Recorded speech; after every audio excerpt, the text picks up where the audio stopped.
Assalamualaikum warahmatullahi wabarakatuh. Perkenalkan, nama saya Citra Lura Pitaloka, NRP 0421040032 dari kelas PE8B, akan mempresentasikan atau mendemokan alat dari tugas akhir saya yang berjudul implementasi support vektor mesin terhadap panel LVMDP dengan sistem proteksi terhadap overheating. Baik, selanjutnya saya akan menjelaskan komponen apa saja dan bagaimana cara kerja dari alat yang telah saya rancang.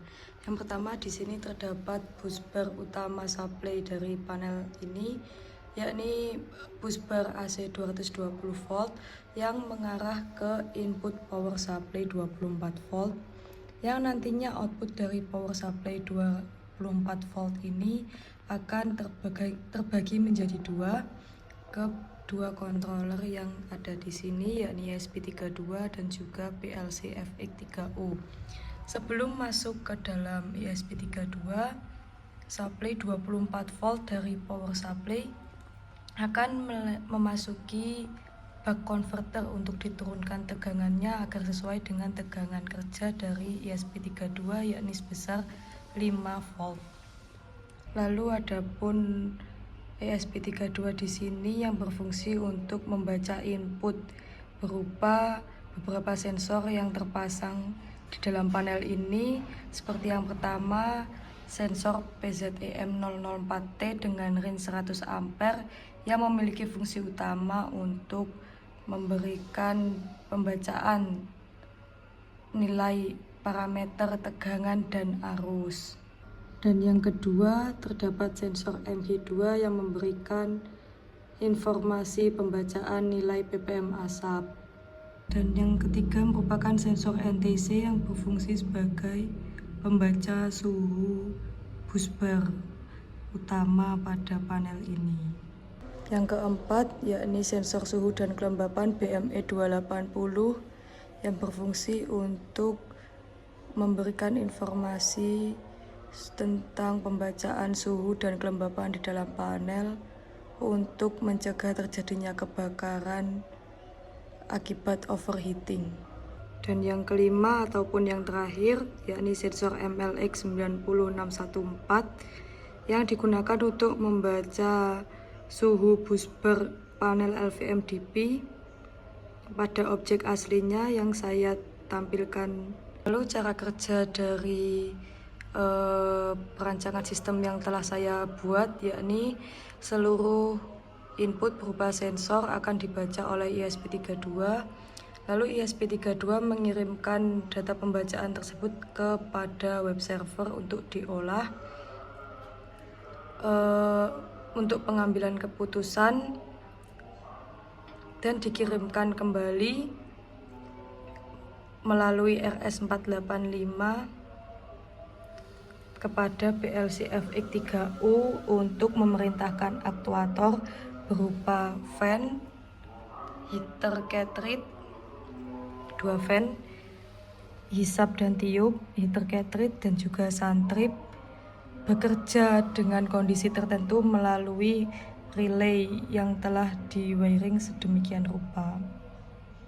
Kerja aktuator berbeda-beda disesuaikan dengan kondisi yang terbaca saat itu. Semisal suhu panel terbaca sensor BME di atas 40 derajat Celcius, maka kedua fan, hisap dan tiup akan bekerja untuk menurunkan suhu di dalam panel. Lalu ketika kelembapan di dalam panel terbaca lebih dari 65%, maka aktuator yang bekerja yakni fan tiup dan juga heater cartridge untuk menurunkan kelembapan agar tidak terjadi overheating. Lalu yang terakhir, aktuator yang ketiga yakni sun trip akan bekerja saat suhu di dalam panel lebih dari 55 derajat dan kelembapan yang terbaca lebih dari 85%, karena kondisi tersebut sudah dikatakan dalam kondisi darurat dan rawan terjadinya kebakaran karena overheating. Semua kondisi pembacaan sensor dan juga aktuator yang bekerja terdapat dalam web dan juga aplikasi yang telah dirancang. Website menggunakan server hosting dengan sistem komunikasi HTTP, dan aplikasi yang dirancang menggunakan software WebView untuk memirrorkan tampilan dari web yang telah dirancang, seperti itu. Relay yang bekerja.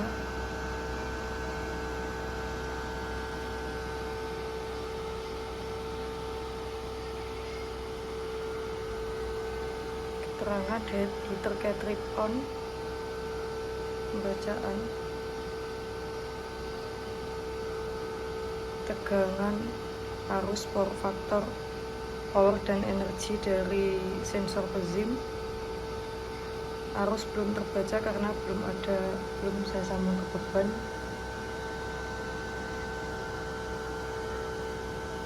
Humidity BME 71%, terkait menyala. 2 relay bekerja.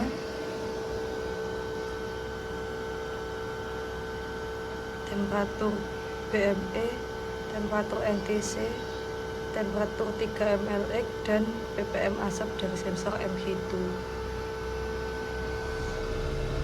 Saat sudah kembali normal, pembacaan kelembapan sudah di bawah 65%, maka relay akan mati dan kondisi akan berubah normal.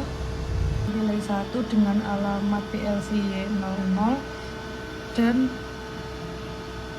relay 2 dengan alamat PLC Y01. Relay ketiga dengan alamat PLC Y02 bekerja sebagai heater cartridge, dan relay keempat atau dengan alamat Y03 bekerja sebagai trigger dari sun trip, seperti itu. Saat ini yang bekerja yakni relay Ventiup, relay 1 dan relay 3 heater cartridge.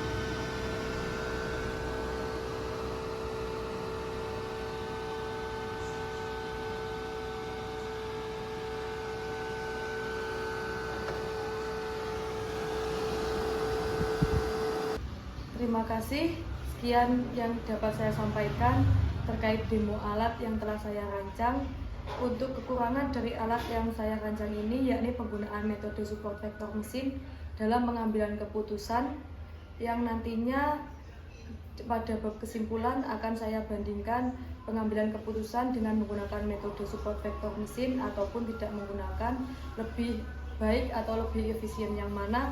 Kita tunggu hasilnya nanti. Sekian dari saya. Wassalamualaikum warahmatullahi wabarakatuh.